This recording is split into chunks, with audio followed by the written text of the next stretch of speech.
care fute planuri mult mai rău ca pizdele. Plus că ea s-a dus departe, toate mergeau ca pe roate. Dar s-a săturat de rolea cum vrea de-alea cromate. Și strici că nu se mai poate, că le-ai văzut pe toate. Poate ar trebui să cauți fericirea în altă parte. Nu ești ultimul, nici primul care să-și ia pe spate. De la bani, de la tovarăși sau prințese bosunflate. Mulți și-o încearcă și cu mine las o moartă zău. Eu nu țin cont de ce crezi tu sau ce în capul tău. Și când apar cu ceva nou, toți sunt la modul ăștia stai dracu frate, dar sună marfă rău. De obicei nu crezi până nu vezi cu ochii tăi dacă se poate. Că visele devin realitate.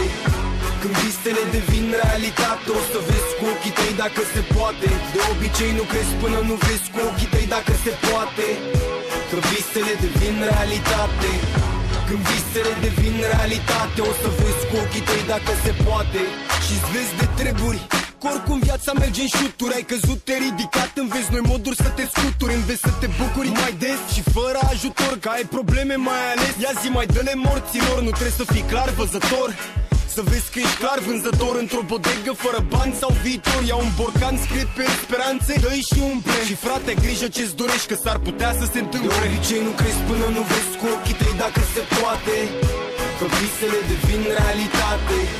Când visele devin realitate, o să vezi cu ochii tăi dacă se poate. De obicei nu crezi până nu vezi cu ochii tăi dacă se poate. Că visele devin realitate. Când visele devin realitate, o să vezi cu ochii tăi dacă se poate.